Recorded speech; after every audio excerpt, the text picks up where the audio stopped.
Muy buenas tardes a toda la comunidad. Bienvenidos al programa Administración al Derecho. Hoy contamos con la participación de la ingeniera electricista Laura Vanessa Sanabria, también especialista en gerencia de proyectos. Buenas tardes, ingeniera Laura, ¿cómo está? Buenas tardes, muy bien. ¿Usted qué tal? Bien, gracias, ingeniera. Antes de dar inicio al tema de hoy, pues quisiéramos que su merced nos hiciera una breve exposición del cargo que desempeña en la compañía, a qué se dedica la compañía y cuántos años tiene de experiencia en este tema. Claro que sí. Bueno, buenas tardes para todas y para todos. Soy Laura Sanabria, actualmente soy la gerente administrativa de ahorro y eficiencia energética SAS, una empresa consultora de más de 10 años de experiencia, con énfasis en los servicios públicos, en especialmente el alumbrado público. Nos dedicamos a realizar interventorías, consultorías a los sistemas de alumbrado público, estudios técnicos de referencia, estudios de determinación de costos, actualización de tarifas del impuesto de alumbrado público y viabilidad de. Muchas gracias, ingeniera. Bueno, antes de que su merced nos comente más sobre el tema, más a fondo, que quisiéramos darle a nuestros oyentes una breve introducción acerca de qué es la contratación estatal. Cuando hablamos de contratación estatal, pues nos referimos a los contratos estatales. Eh, el contrato estatal es todo contrato que se celebra en donde una de las partes pertenece al Estado, hace parte ya sea del orden nacional, del orden departamental o municipal, y esa entidad pues tiene un capital público, es una entidad que pertenece al Estado. Entonces, cuando se realiza un contrato de esta índole, decimos que es un contrato estatal porque una de las partes es el Estado. El artículo 32 de la ley 80 dice que son contratos estatales todos los actos jurídicos generadores de obligaciones celebrados por las entidades estatales previstas en el derecho privado o en disposiciones especiales o derivadas de la autonomía de la voluntad. Eh, en, estos, en esta contratación, por hacer parte del Estado, pues hay unos principios que tienen que velar o se tienen que respetar, principios constitucionales y también algunos principios generales. Dentro de los principios constitucionales, pues todos los que están incluidos en nuestra constitución política, como por ejemplo los fines del Estado.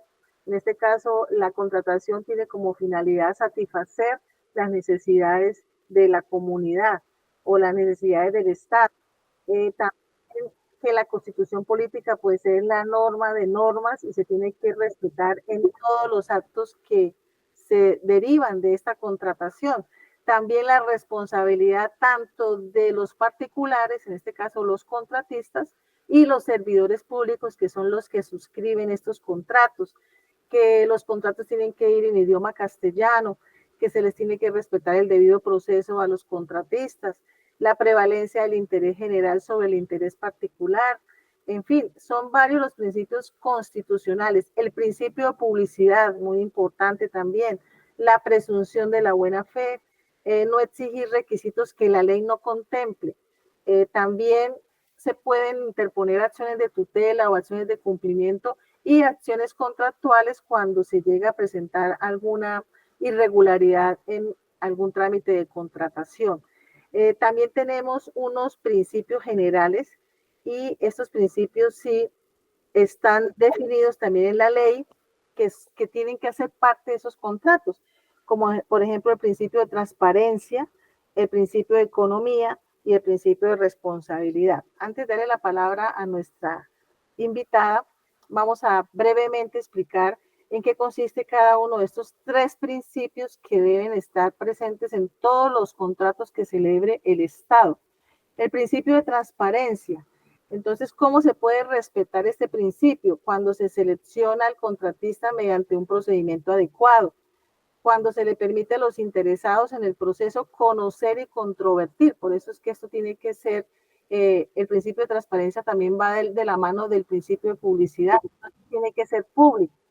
Toda actuación debe ser pública, las entidades deben definir un cronograma y se tiene que respetar ese cronograma con fechas, se tienen que dar a conocer las reglas antes de adjudicar los contratos, las decisiones que la entidad tome, en este caso la entidad del Estado, deben ser motivadas, tiene que haber una motivación. El segundo principio es el de economía.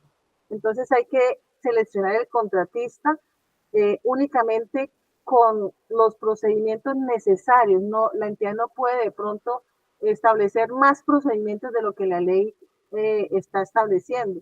Destinar el tiempo, los medios y los gastos estrictamente necesarios. Aquí en Colombia tenemos una crisis en cuanto a la contratación porque vemos que la mayoría de contratos siempre surgen adiciones. Entonces, ahí es donde está el principio de economía. Si desde un comienzo, y también el principio de planeación, ¿no? Que si la obra se necesitaba completa, ¿por qué es que solamente hacen un contrato por un valor y después tienen que adicionar hasta el 50%? Entonces, quiere decir que no se hicieron esos estudios previos necesarios. En caso de comprovencias o diferencias, que haya una pronta solución. Tampoco se pueden exigir autenticaciones, ¿no?, de los documentos que sean originales, que tengan reconocimiento de firmas. Eso ya no está vigente. Tampoco se tiene que adelantar, no se podría adelantar un proceso de un contrato estatal si la entidad no tuviera la disponibilidad presupuestal, o sea, si no tuviera el presupuesto. Y finalmente el principio de responsabilidad, entonces es buscar el cumplimiento de los fines de la contratación, la correcta ejecución del contrato. Siempre un contrato va a tener un supervisor, a veces va a tener un interventor.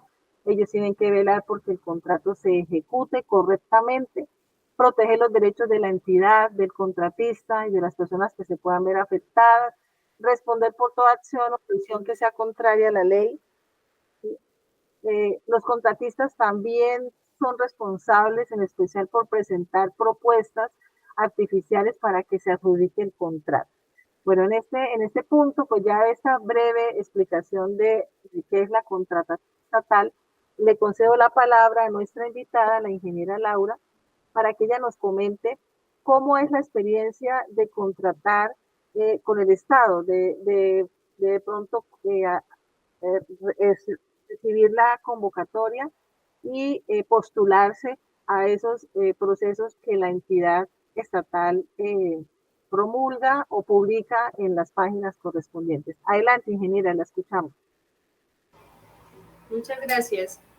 Bueno, en la empresa ya llevamos varios años licitando y celebrando contratos con el Estado. A nosotros ser una empresa cuya actividad principal son interventorías a los sistemas de alumbrado público, pues se hace necesario que los municipios cuenten con una interventoría integral que se encargue de verificar que efectivamente todas las actividades que están relacionadas a la prestación de este servicio se realicen de la mejor manera. En ese orden de ideas, la etapa inicial es que el municipio saca, ya sea a través de diferentes plataformas, SECOP 1 o SECOP 2, los estudios previos, el proyecto de pliego de condiciones y el estudio del sector, en donde en estos documentos se describe la necesidad que tiene el municipio para contratar, cuáles son las leyes y decretos que respaldan la decisión que está tomando el municipio de contratar, para este caso muy puntual, una interventoría al sistema de alumbrado público, y publica también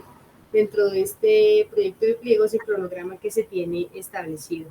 Es importante que lo primero que se revise cuando pues, se saca este tipo de convocatorias a través de las licitaciones es verificar si como empresa, como persona jurídica o incluso como persona natural se cumplen con los requisitos mínimos establecidos.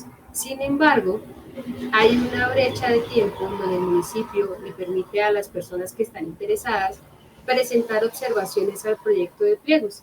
Es decir, mirar si la experiencia, la persona que la está revisando considera que se adecua o no a la necesidad que tiene el municipio, si de pronto observa que el personal que se está solicitando no es acorde, también la clasificación de los códigos UNSPSC, que básicamente son la guía de ruta que tienen los municipios para verificar que la empresa que se presenta, en este caso para las personas jurídicas, cumplan con las actividades mínimas. Una vez se hace esta revisión inicial y si se considera necesario hacer las observaciones, se presentan a través del portal o el correo que designe la institución. Acá abro un paréntesis, la mayoría de licitaciones se hacen a través de SECOP 1 y de SECOP 2. Últimamente ya el SECOP 2 está tomando mucha más fuerza, ya cada vez son menos los municipios que no cuentan con una buena conectividad a Internet. Entonces esa casi siempre era el tema que se tenía y por eso antes se licitaba mucho a través de SECOP 1. Hoy en día la mayoría se hace a través de SECOP 2 y la empresa o persona natural lo que hace es registrarse y buscar los procesos que constantemente se están cargando, ya sea por fechas, por clasificación de bienes y servicios o por el municipio. Ya para cerrar este paréntesis, entonces lo que se hace es que se presentan las observaciones que se consideren al proyecto de pliegos. La entidad, el municipio tendrá 2-3 días, dependiendo del cronograma, para dar respuesta a estas observaciones e indicar si efectivamente las toma en cuenta o si por el contrario dice que el sustento jurídico no es suficientemente bueno para hacer el cambio que se está solicitando. Una vez se hace la respuesta a las observaciones, lo que hace el municipio es cargar el pliego de condiciones definitivo. El pliego de condiciones definitivo es la ruta que se tiene para poder determinar cómo se debe presentar la propuesta. Si es a través de SECOP 1, son propuestas que se deben entregar de manera impresas, ya sea en la oficina de correspondencia, en el despacho de la Secretaría de Planeación o la unidad de contratación, dependiendo de cómo lo decida el municipio. En el SECOP 2 se hace el cargue de la propuesta a través de un listado de documentos que se tienen que adjuntar. ¿Qué se tiene en cuenta básicamente o qué piden los municipios cuando se contrata de esta manera? Documentos varios como lo son carta de presentación de la propuesta, compromiso anticorrupción, la declaración de no contar con inhabilidades de sanciones, certificación de pagos para fiscales, Cámara de Comercio, registro único de proponentes, registro único tributario, documentación del representante legal, la experiencia con la cual la empresa está acreditando en el municipio que tiene las capacidades para llevar a cabo este contrato, el personal que está solicitando el municipio y lo más importante de todo esto, la garantía de seriedad de la oferta. Es importante que se saque una garantía de seriedad para que esté respaldada y el municipio pues tenga las garantías suficientes de que la propuesta que se está presentando y la empresa que se está presentando o la persona natural efectivamente tiene las capacidades para llevar a cabo el contrato. Una vez ya... Perdón, le interrumpo, ingeniera. Bueno, usted nos comenta que la contratación se hace a través de los municipios, ¿cierto? Porque el servicio, ¿cuál es el servicio que piden los municipios para ofrecer o para abrir esta licitación? Para el caso particular, sí. Señora. El caso, ¿cuál es el caso particular cuando ustedes se han presentado a esas licitaciones que los municipios abren? ¿Cuál es el servicio que ellos están solicitando? Están buscando interventores a los sistemas de alumbrado público. Ah, listo. Interventoría a los sistemas de alumbrado público. Perfecto. Sí. Y tenía otra preguntita, ingeniera. Ahí cuando su merced nos comenta que, bueno, se pueden presentar observaciones al pliego, ¿sí han tenido ustedes oportunidades de presentar esas observaciones o siempre los pliegos, o creo que ahora se trata del pliego tipo, que es un pliego generalizado para todos? Entonces, en ese caso, ¿sí han tenido ustedes que presentar observaciones a esos pliegos? Sí, como empresa hemos tenido que presentar, casi siempre se presentan observaciones porque no siempre, pero la mayoría de las veces los estándares o la idea que tiene el municipio de que es una interventoría es muy vaga, entonces es algo que es muy amplio y hoy cada vez, en los últimos 3 años, las interventorías que ahora se realizan son integrales. Antes las interventorías que se realizaban eran técnicas y operativas. Sin embargo, hoy en día las interventorías son integrales. ¿Qué quiere decir? Que aparte de lo técnico, de lo operativo, hay una interventoría financiera, hay una interventoría ambiental, hay una interventoría de seguridad y salud del trabajo y hay una interventoría jurídica. Entonces, a veces las observaciones que presentamos, más que todo, corresponden a obligaciones que pueda estar solicitando el municipio que desarrolle la interventoría que consideramos que, digamos, no hacen parte de las funciones que deberíamos desarrollar, Un ejemplo muy puntual, que proyectemos nosotros como interventores cuánto va a recoger el municipio de recaudo. Eso se Ah, hace a través de un estudio técnico de referencia o un estudio de determinación de costos. La ok. interventoría lo que hace es velar que los recursos que ingresan y los pagos que se realizan efectivamente corresponden a lo que está relacionado, para este caso, en el modelo financiero que lo determina la CREC 101013 del 2022, para negocios del 2022 en adelante, y la 123 de 2011 para los negocios del 2022 hacia atrás. Ok, muchas gracias, ingeniera. Continuemos. Entonces, usted nos iba diciendo que se presenta el pliego y ya ustedes pues presentan las propuestas. Si es en el SECOP 1, pues tienen que de pronto llevarlas en físico. Si es en el SECOP 2, entiendo que todo se carga al sistema para que allí la entidad pueda revisar. Una vez se termina Correcto. esto, ¿se hace alguna audiencia para adjudicar esa licitación? Sí, bueno, una vez se cierra el periodo para presentar las ofertas, ya sea, perdón, SECOP 1 o SECOP 2, de acuerdo a lo que está estipulado en el cronograma, el municipio tiene cierta cantidad de tiempo para hacer la evaluación de las ofertas y presentar un informe preliminar de la evaluación. Entonces, por lo general, eso es 5 o 6 días después de la presentación de la oferta. Sin embargo, no significa que ese día se publiquen el informe. A veces se expiden adendas que, de acuerdo pues al alto flujo que tiene el municipio o a la extensión de las propuestas que se presentaron, pues el municipio determina a través de esta adenda otorgar un plazo de 2, 3, 4 días más para hacer la publicación del informe preliminar. Las Una vez se adendas, realiza, las adendas son como modificaciones al cronograma que se había establecido inicialmente. Esas son las adendas. correcto, Los así es, esos oyentes, para son, ubicar a nuestros oyentes en el término. Listo. Sí, qué pena, sí, ingeniera, siga. no, no, tranquilo. Sí, esos son las adendas. Entonces, una vez ya se publica el informe preliminar y de acuerdo también a lo establecido en el cronograma, los oferentes tienen un plazo, 1, 2 o 3 días, para Ajá. presentar las observaciones a ese informe preliminar. Que a veces sucede el error humano que puede estar, ¿sí? Que de pronto se me pasó un folio, o un folio no lo imprimí, o no lo enumeré, o lo tenía en el sobre y se me abrió y esa hoja se fue.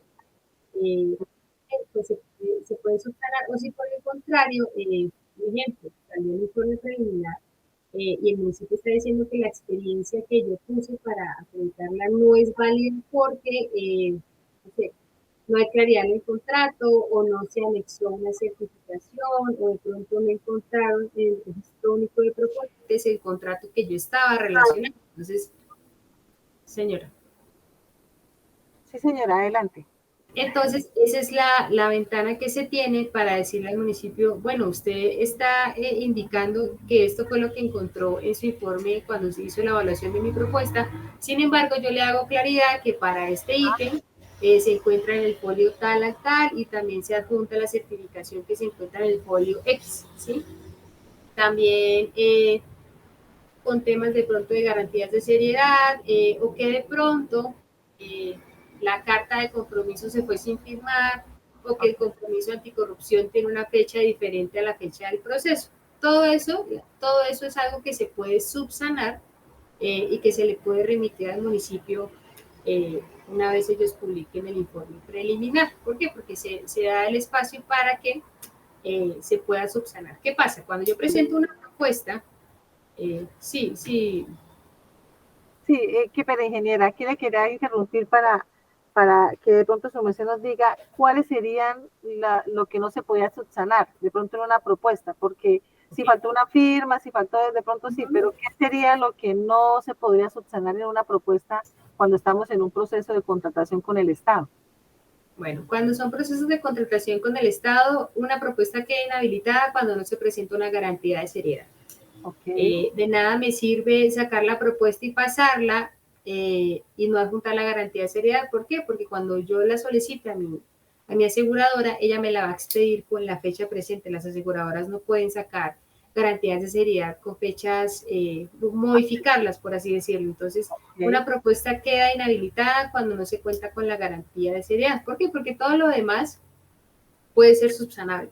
Una ok. firma, una modificación a un documento, que de pronto cuando yo relacioné la documentación de que iba a ser el ingeniero, la tarjeta profesional se veía borrosa, el municipio no tuvo cómo corroborarla, entonces me van a aparecer a mí en el informe preliminar de evaluación que no cumplo y que pues el tema de la capacidad jurídica o capacidad financiera no se cumple. Eso todo se puede subsanar. La otra cosa que no se puede subsanar es cuando el municipio pide ciertos índices financieros, índice de liquidez, razón de cobertura de intereses, nivel de endeudamiento. Todo eso se refleja en el registro único de proponentes. Si yo como empresa veo que no cumplo con estos requisitos, hice la observación, me la negaron, presentar la propuesta sería perder recursos y perder tiempo. ¿Por qué? Porque es algo que yo no puedo cambiar de un día para otro. Los indicadores financieros y el registro único de proponentes es algo que cada empresa realiza cada año en donde consigna toda la experiencia que ha realizado los últimos años y eso es lo que le determina los índices financieros de acuerdo a lo que pudo cobrar en la ejecución de los contratos que están relacionados. Ingeniera, el registro único de proponentes entonces lo lleva a la Cámara de Comercio. Ustedes tienen que registrar allí todos los documentos para que ellos lleven ese registro único de proponentes, ¿cierto? Sí, correcto. La Cámara de Comercio y el Registro Único de Proponentes pues son certificados que nos expide la Cámara de Comercio. Sin embargo, para la actualización del Registro Único de Proponentes siempre se hace a inicios del año entrante, es decir, el año entrante a lo que es marzo-abril estaríamos actualizando información del 2023. Entonces, lo que se hace es que pues inicia el proceso con la Cámara de Comercio y se anexan las certificaciones de los contratos ejecutados. Importante que tenga el objeto, el contratante, el contratista, la cuantía ejecutada en salarios mínimos legales vigentes a la fecha para que se pueda hacer la actualización de este documento. ¿Qué pasa? Digamos, las licitaciones que se presentan este año, que se sacan este año, tienen en cuenta registros únicos de proponentes a corte del 31 de diciembre del 2022, que se encuentren en firme. Que se cuente. Muchas gracias, ingeniera. Bueno, la ingeniera nos comentaba acerca del SECOP. Nos hablaba que habían unos que eran con SECOP 1, SECOP 2, porque ya hubo un cambio y algunas entidades están en transición para poder empezar a utilizar el SECOP 2. Pero bueno, ¿qué es el SECOP? El SECOP es un sistema electrónico para la contratación pública que administra la Agencia Nacional de Contratación Pública Colombia Compra Eficiente. Entonces es como una página web en donde allí todas las entidades se contratan con el Estado, tienen que publicar la contratación. Esto para que las personas de a pie, las personas que conforman las veedurías ciudadanas, que fue un tema que también ya tratamos aquí en este programa, puedan ejercer ese control, el control social, el control fiscal, el control político. Sí, entonces aquí también se evidencia el principio de publicidad. Todos los contratos deben estar subidos y publicados en el SECOP, ya sea el SECOP 1 o el SECOP 2. Sin embargo, ingeniera, pues me parece a mí que he utilizado los dos sistemas de consulta. Me parece que el SECOP 2 es como un poquito más difícil para encontrar la información, a comparación del SECOP 1 que usted de pronto abría, hacía el tamizaje de la información para poder llegar al contrato y ahí le aparecía todo lo del contrato. En cambio, el SECOP 2, usted tiene que pues buscar donde le dice ver contrato, ver pagos, o sea, está como todo más fraccionado, ¿cierto? Es como más, un poquito más complicadito de consulta. Sí, porque a su vez también es más completo. Entonces, sí se fracciona, por ejemplo, cuando se saca un proceso, hay diferentes como secciones, objeto, cuantía, duración, los documentos que se cargan, los avisos que publica la entidad, los mensajes de las observaciones que se han presentado. Y la ventaja que tiene el SECOP2, a pesar de que pues, puede llegar a ser un poco más complejo de manejar, es que es mucho más transparente, es decir, cualquier persona puede estar al tanto de lo que está sucediendo en el proceso, cosa que no pasa en el SECOP 1 porque solo se conoce la información que el municipio carga. Entonces, esa es la ventaja que tiene el SECOP 2 y que pues esperemos todos los municipios puedan hacer la implementación de esta plataforma, que sí puede ser un poco difícil de manejar, compleja, pero pues deja muchas más garantías, la verdad. Ok, muchas gracias. Sí, más transparente porque todo se hace en tiempo real. En cambio, con el SECOP 1, la entidad era la que se encargaba de subir toda la información. A veces uno iba a buscar el contrato y resulta que no estaban los informes de supervisión. No, es que no lo pudimos cargar porque tuvimos un problema de internet. Bueno, siempre tienen la respuesta para no, para no tener la publicación. En cambio, en SECOP 2, como lo dice la ingeniera, allí en línea, todo está en línea y todo está en tiempo real, porque el contratista sube la información que debe subir para que le paguen, para los informes, para todo. Y la entidad a su vez también sube lo que le corresponde a la entidad. Entonces se está alimentando el sistema continuamente y eso pues también se busca precisamente lo que dice nuestra invitada, ¿no? La transparencia en la contratación. Ya para finalizar, ingeniera, pues de pronto qué consejo, qué recomendación usted nos daría si de pronto alguna persona quiere contratar con el Estado? ¿Cómo debería de pronto empezar a consultar las convocatorias en SECOP o cuál sería como el paso para poder entrar en ese mundo de la contratación estatal? Sí, bueno, si es muy poca la experiencia que se tiene, o si es una empresa que está arrancando, una persona natural que decidió sacar contratos con el Estado, verificar entonces contratos de mínima cuantía, que no exceden el 10% del presupuesto oficial de cada municipio. Dar lectura a profundidad de cada uno de los documentos, a veces por el afán o porque pues no, eso es lo mismo, eso nunca cambia en nada, simplemente le cambian el objeto, pues de pronto se pueden llegar a cometer errores y puede faltar alguna documentación al momento de presentar la oferta. ¿Yo qué aconsejo? Hacer la creación del usuario a través de SECOP 2. El SECOP 2, si bien es un poco complejo, pues tiene muchas ayudas, tiene asesores que están todo el tiempo pendientes de lo que uno pueda llegar a necesitar y también hay muchos videos que uno puede encontrar en su canal en donde les enseñan a uno el paso a paso de todo lo que se tiene que hacer. Ventaja grandísima que se encuentra en SECOP 2 es que yo mismo puedo crear las alertas de acuerdo a los servicios que yo puedo brindar. Entonces yo puedo crear alertas para interventorías, crear alertas para contratos que sean, no sé, no menor a 50 millones de pesos, crear alertas para contratos que duren 1, 3, 6, 9, un año, 5 años. Entonces es algo que de acuerdo a los servicios que yo tenga, a mi capacidad, pues puedo estar más al pendiente de las ofertas que se puedan llegar a presentar a nivel nacional. En cambio, con el SECOP 1 sí es más estar todo el tiempo revisando de tal fecha a tal fecha y qué tipo de contrato, a ver si de pronto lo que publican, pues yo me puedo presentar. En cambio, el SECOP 2 es mucho más personalizado. Ok, sí, entiendo que hay un plazo para que ya después solamente se aplique el SECOP 2. Está estipulado así en la ley. Bueno, con esto pues cerramos este espacio de contratos estatales.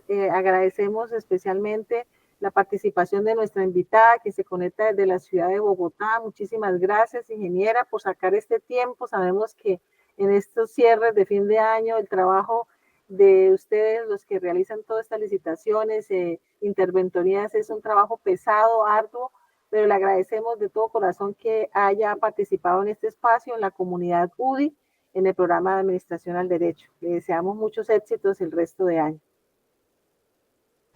Muchas gracias por la invitación, espero que pues les haya servido y se queden con la chispita de investigar un poco más y de aprender un poco más de todo este tema de las licitaciones y los contratos que se ejecutan con el Estado. Muchas gracias nuevamente por la invitación.